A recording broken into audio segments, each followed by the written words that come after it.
40 billion transistors weren't the problem. That's the strange part.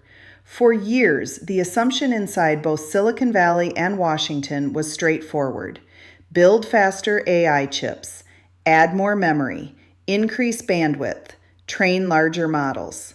Whoever owned the best accelerator would own military AI.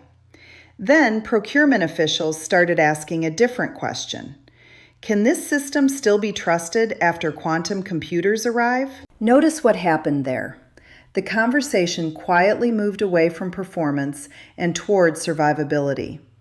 That shift is easy to miss because it didn't arrive with a dramatic press conference.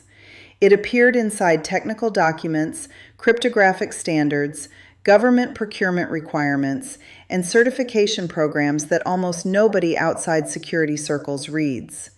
Yet those documents determine which technologies are allowed into military networks long before a general ever signs a contract. The interesting part isn't that quantum computing is advancing. People have debated that for years. The interesting part is that governments are preparing for a future where today's encryption could become tomorrow's weakest link, even if practical, cryptographically relevant quantum computers remain years away. Waiting until that day arrives would be far too late because military systems often stay in service for decades. That's why agencies began focusing on something less exciting than AI benchmarks, post-quantum cryptography. In August 2024, the U.S. National Institute of Standards and Technology finalized its first standards for post-quantum encryption algorithms after an 8-year international evaluation process. The goal wasn't to predict exactly when quantum computers will break today's public key cryptography. The goal was to ensure critical systems begin migrating before that risk becomes operational. The timing matters. An AI accelerator can perform trillions of operations every second. But if the communications securing classified data become vulnerable, that processing power doesn't solve the underlying problem. A military computer that cannot guarantee secure authentication eventually becomes a liability, regardless of how quickly it runs inference. That's where the story starts becoming less about NVIDIA and more about certification. Because defense procurement doesn't reward whoever builds the fastest hardware, it rewards whoever satisfies an increasingly complicated chain of security requirements. Those requirements extend from firmware and operating systems to encryption modules, supply chain verification, secure boot mechanisms, trusted execution environments, and increasingly, quantum-resistant cryptography. Performance alone has never been enough inside defense acquisition. It's simply becoming even less sufficient. There's another reason this deserves attention. Intelligence agencies have worried for years about what's known as harvest now, decrypt later. An adversary doesn't need a quantum computer today.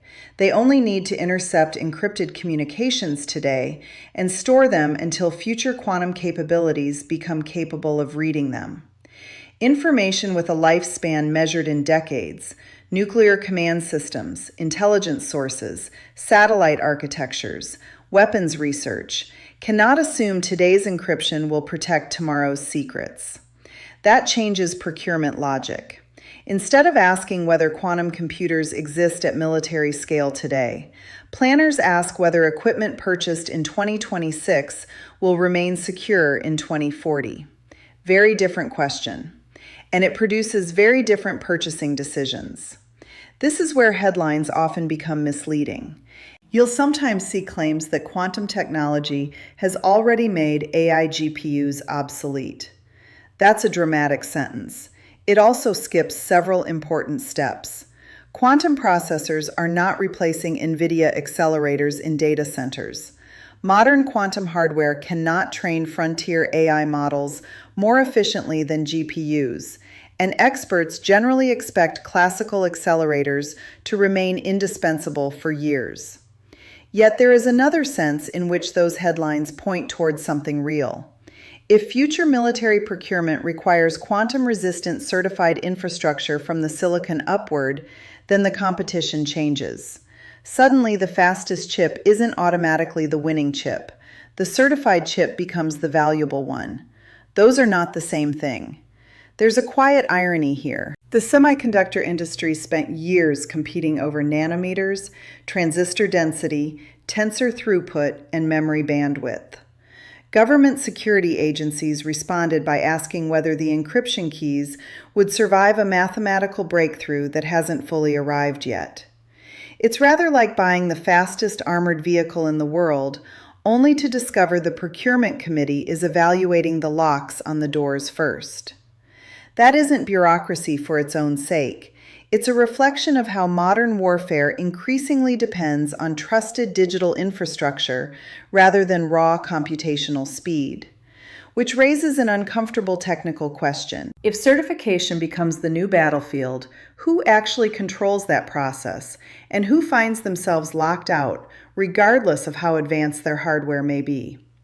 That answer begins far away from NVIDIA's engineering labs, inside the institutions writing tomorrow's security rules. The certification question didn't appear overnight. It emerged because governments slowly realized they had built an uncomfortable dependency. Think about how modern defense systems actually operate. A fighter aircraft isn't just an aircraft anymore. It's a flying data center. Missile defense batteries exchange encrypted telemetry every second. Intelligence satellites authenticate commands before moving their sensors. Autonomous drones don't simply process images, they constantly verify identities, software updates, and encrypted communications across multiple classified networks. Every one of those interactions depends on cryptography, not AI, cryptography. That distinction matters because AI determines what a system can do. Cryptography determines whether the system can be trusted to do it. The U.S. Department of Defense has been moving toward what it calls a zero-trust architecture, formalized in its 2022 zero-trust strategy. The philosophy is surprisingly simple. Trust nothing automatically. Every device, every application, every user must continuously prove its identity. Now add quantum risk to that philosophy.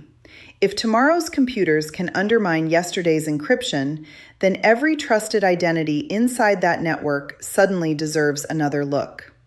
That's why agencies such as the NSA didn't merely recommend stronger passwords or larger encryption keys. They began publishing transition guidance specifically for Commercial National Security Algorithm Suite 2.0. Signaling that national security systems should prepare for post-quantum cryptography well before quantum attacks become practical.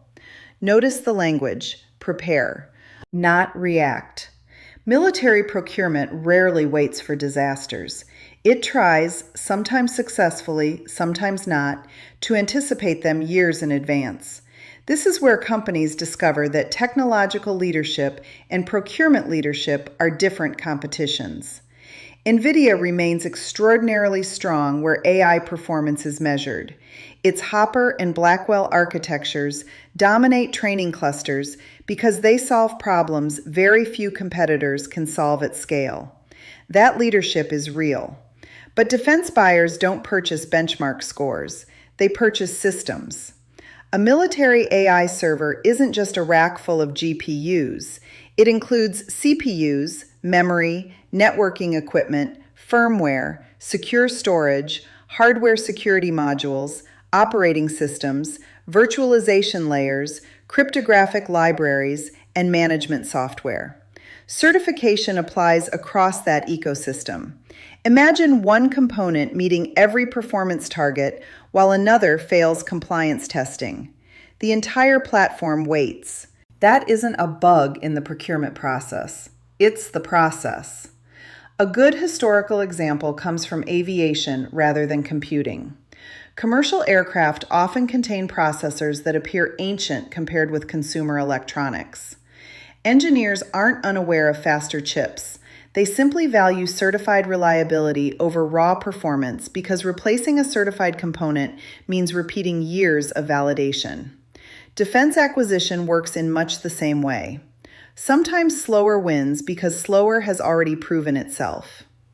There's another layer that receives far less attention: supply chains. After the SolarWinds compromise in 2020 exposed how software updates themselves could become attack vectors, governments became increasingly skeptical of complex digital ecosystems.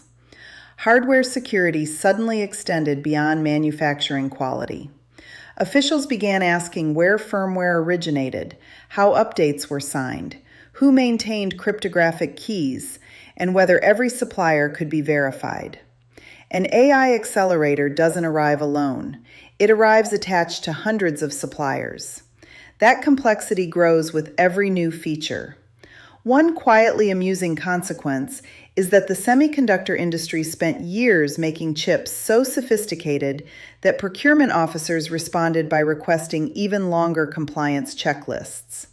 Engineers chased teraflops. Auditors responded with another 1,000 pages of documentation. Both were doing exactly what their jobs required. The deeper issue is geopolitical. Certification standards increasingly influence industrial competition as much as engineering breakthroughs do. When NIST standardized algorithms like MLKEM and MLDSA, it wasn't choosing corporate winners. It was creating a common security foundation.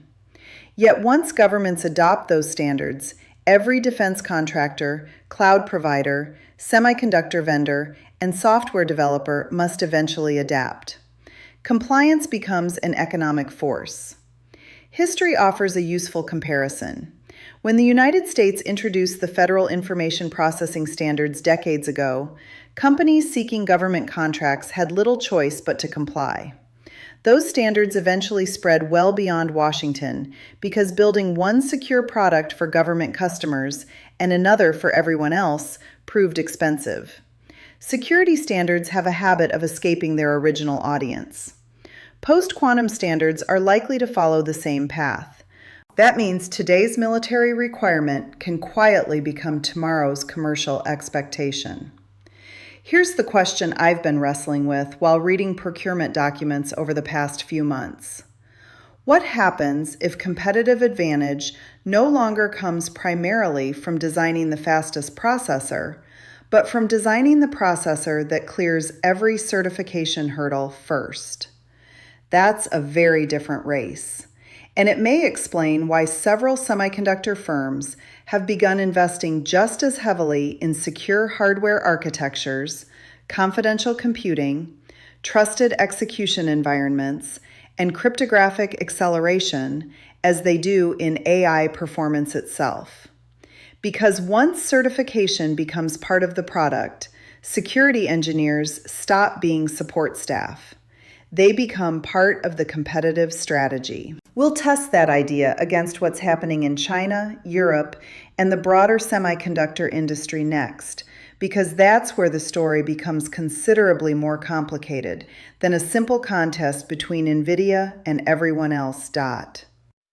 It quotes tempting to frame this as a race between the United States and China. That makes for a clean headline. Reality is messier. China isn't sitting still waiting for Western certification standards to dictate its future. Beijing has been investing simultaneously in AI accelerators, indigenous cryptography, quantum communications, and domestic semiconductor manufacturing because it assumes technology competition won't be decided by one breakthrough. It'll be decided by resilience across multiple layers. Look at the institutions involved. The Ministry of Industry and Information Technology isn't just funding chip fabrication. The Chinese Academy of Sciences continues to support quantum information research, while companies such as Huawei have expanded confidential computing capabilities and domestic hardware security ecosystems despite export controls. These are parallel tracks, not substitutes. That's an important distinction because people often imagine quantum technology arriving like a lightning strike that suddenly replaces classical computing. Physics doesn't work that way. Even if fault-tolerant quantum computers become practical, they'll excel at a relatively narrow class of problems: optimization, certain simulations, quantum chemistry, and attacks against specific public key cryptographic systems. They won't suddenly become better at rendering graphics, running operating systems, or training trillion-parameter language models. GPUs remain extraordinarily good at massively parallel numerical computation. Quantum processors obey entirely different rules. In other words, one doesn't eliminate the other. They coexist. And that's exactly where the story takes an unexpected turn. Remember the procurement officers asking about certification instead of performance? Here's the reversal. Certification itself doesn't make NVIDIA less capable. It makes capability only one variable in a much larger equation. Imagine two AI servers. The first delivers 20% higher inference performance, but requires years of additional security validation before it can operate inside classified networks.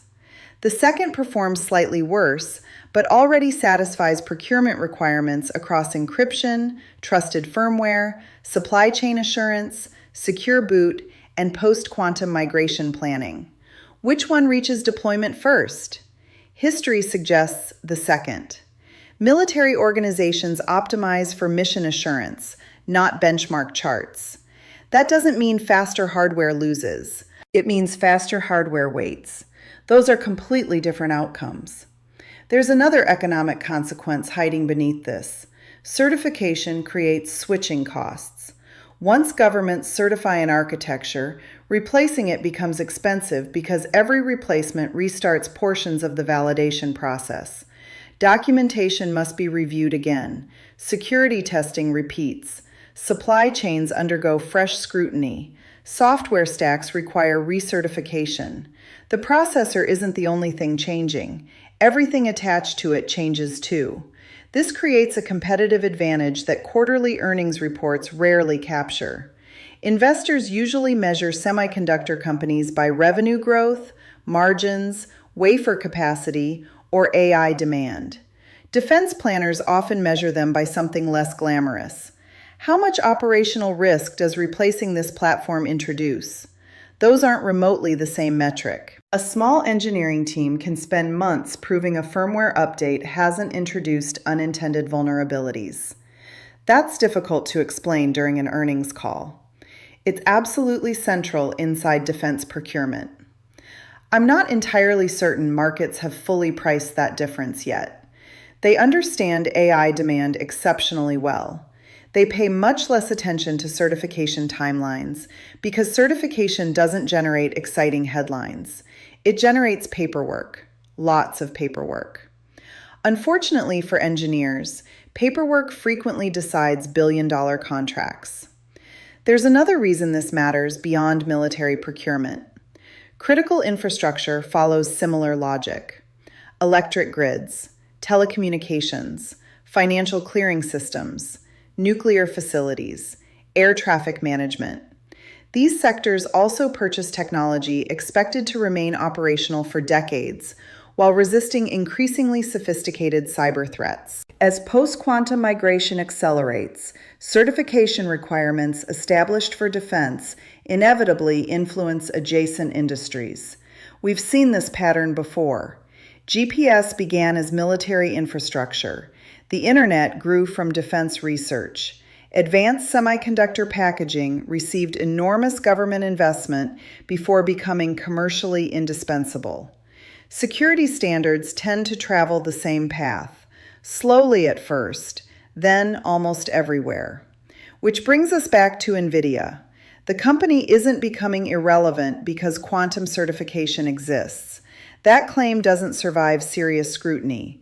NVIDIA still occupies an extraordinary position in AI computing, and replacing that ecosystem would take years, perhaps longer. But the assumption that computational dominance automatically translates into defense dominance, that's becoming much harder to defend, because governments increasingly evaluate technology through 3 questions instead of 1. Can it perform? Can it be trusted?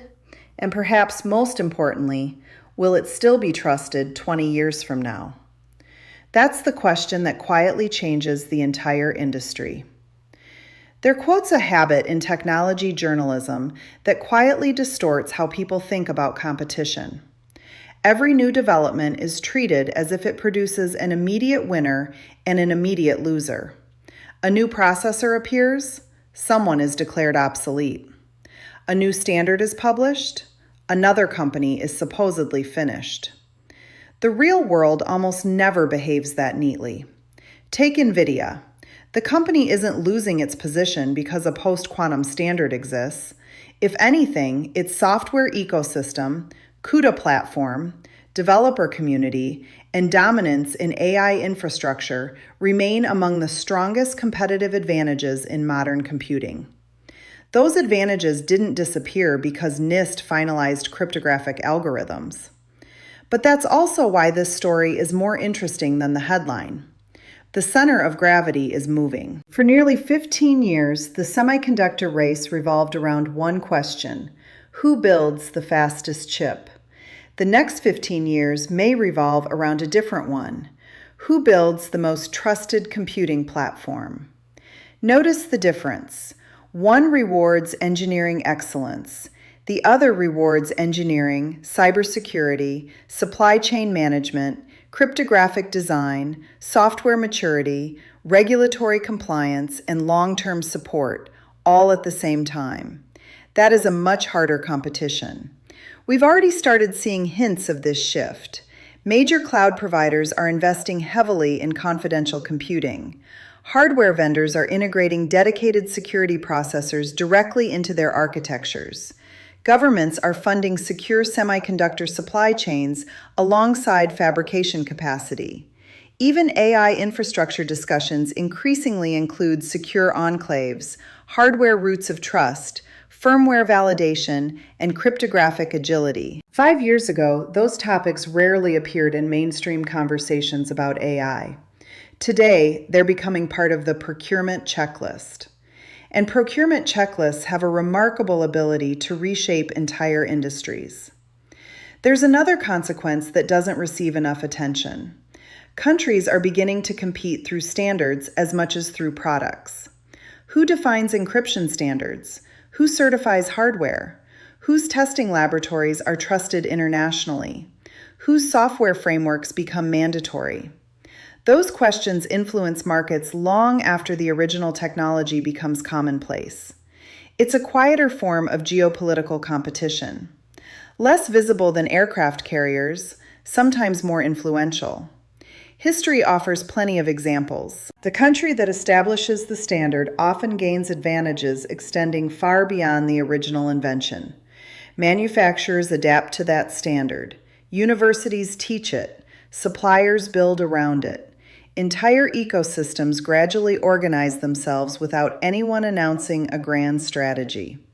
Standards become gravity, and gravity rarely makes headlines. My own view is that we're entering an era where AI leadership will increasingly be measured in layers rather than individual products. Layer 1 is computational performance. Layer 2 is energy efficiency. Layer 3 is software ecosystems. Layer 4 is manufacturing resilience. Layer 5 is security certification. Remove any one of them and the entire structure becomes weaker. That's why I remain skeptical whenever I hear someone declare that quantum technology has already made NVIDIA irrelevant. The evidence simply doesn't support that conclusion. Equally, I think it's becoming harder to argue that raw AI performance alone will determine military procurement over the next 2 decades. That assumption also doesn't survive close inspection. The future probably belongs somewhere between those two extremes. Here's the question that keeps lingering in my mind. What happens when every major power possesses world-class AI hardware, but only a handful can prove mathematically, operationally, and institutionally that their systems can still be trusted in a post-quantum world? That isn't just a cybersecurity question, it's an industrial policy question, a defense question, an economic question. And eventually, it becomes a question that reaches ordinary people. The same post-quantum standards protecting classified military networks will almost certainly find their way into commercial cloud services, banking systems, healthcare infrastructure, autonomous vehicles, and the devices sitting on our desks. Security requirements born inside government procurement rarely stay there forever. So the headline wasn't really about NVIDIA. It was about a transition that's easy to overlook because it isn't happening on factory floors or inside benchmark charts.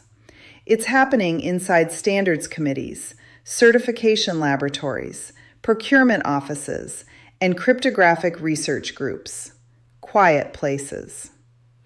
But history has a habit of being rewritten in quiet places, long before the rest of us notice. My opinion?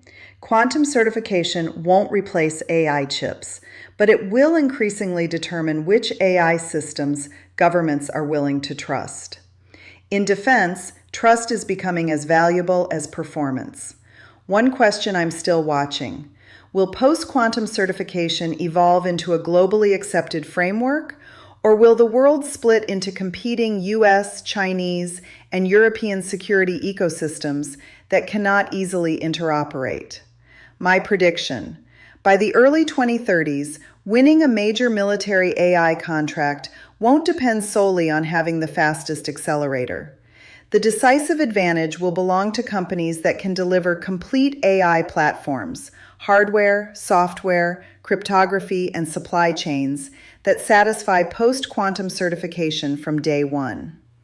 If you enjoy looking beyond the headlines and into the systems that quietly shape global power, subscribe and join me in the next one. Sometimes the biggest shifts don't begin with a breakthrough. They begin with a specification document.